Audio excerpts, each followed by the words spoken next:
Tyrod Taylor.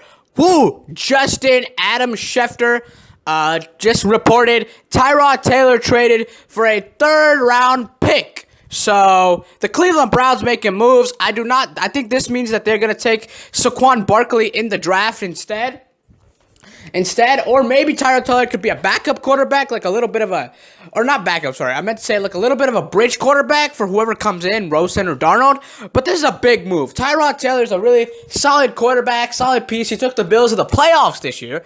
He did get injured, but I just think this is a bad trade for the Buffalo Bills. The playoff team, they're going to be lower in the draft. Who are they going to get now? They can't get anyone via draft. They're going to have to go trade someone or pick someone up from waiver wire or something. I think it's a bad trade for the Buffalo Bills. The Cleveland Browns finally get a quarterback. I feel like Tyrod Taylor is a decent quarterback who knows how to use his weapons. And Josh Gordon, David Njoku, Jarvis Landry, I think he's going to have a lot of fun in Cleveland with all those guys. And I think Cleveland is really, they got Myles Garrett last year. So I think Cleveland really has a chance to win some games this year. Like I said earlier in my Jarvis Landry video. But that was before. That was before I saw this trade. Now that I see this happening, Tyrod Taylor is a solid NFL quarterback. He was behind Joe Flacco for many, many years. And the Bills saw his talent. And they were like, we wanted him. So the Bills traded for Tyrod Taylor. Then the Bills had him for a couple years. Actually led them to playoffs last year. Almost knocked off the Jacksonville Jaguars, who knocked off the Steelers. So they had a very successful season last year. Although they were only 9-7, very successful year. So this is kind of perplexing to me. I don't know why this is. Because the guy behind Tyrod Taylor is Nathan Peterman. Here's the thing. Nathan Peterman is going to have to start now because he's a fifth-round pick, and they started him last year, and it didn't work. So I think what happened was they benched Tyrod Taylor, which I think what happened was Tyrod Taylor probably felt a little slighted. So Tyrod Taylor was like, all right, trade me. And they saw that the Browns needed a quarterback, and they said, all right, we'll draft him. So obviously now the piece that's in the Jarvis Landry trade won't be a third-round pick. It'll probably be between rounds 4 and 7.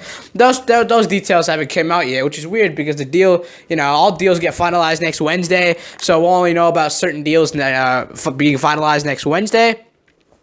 So, man, that is crazy. Tyrod Taylor. See, here's the thing. He's a mobile quarterback. He can run around. He can find receivers. He can run with the ball. He does have a little bit of an injury risk, and he doesn't throw many touchdowns.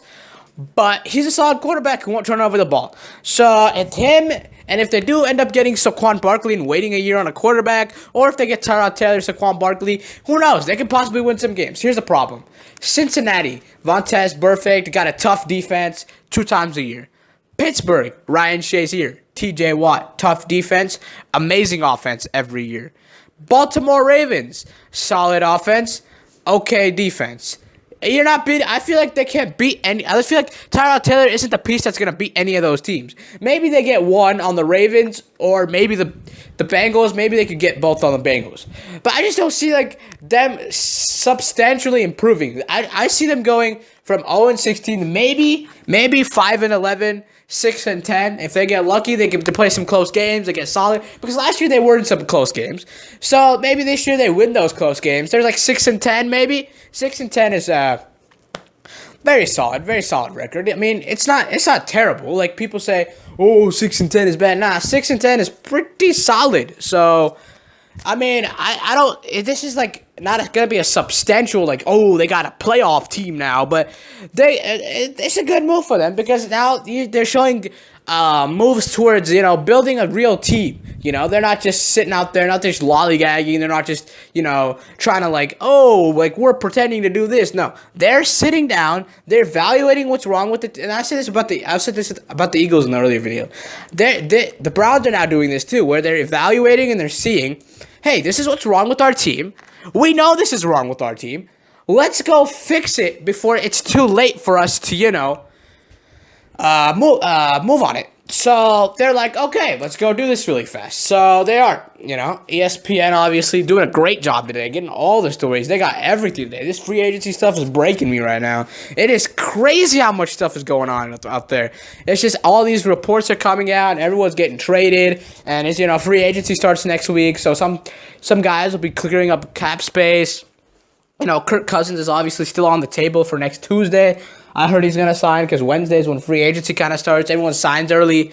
So, it's all this cap space all over the place and all these teams trying to get draft picks and move up in the draft and move down in the draft. So it's all this craziness this year that's happening because the complete shift changes. You know what I mean? Like last year, Jacksonville's been adding defensive stars for so many years, and it finally paid off this year. They had a legendary defense, and the LA Rams got a bunch of offensive pieces. This year, one of the best young teams in the league. Jared Goff really developed. The Eagles went out. This is a big one. Eagles went out, made some subtle moves. Howie Roseman, and they ended up winning the Super Bowl. So all these teams. Off seasons matter. People say NFL free agency doesn't matter. No, it matters a lot because it's the difference between you winning a Super Bowl and you being in the lottery.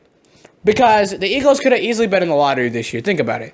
If they don't get Alshon Jeffrey and they don't get LeGarrette Blount and they don't go draft Corey Clement, they're probably in the lottery. Because think about it.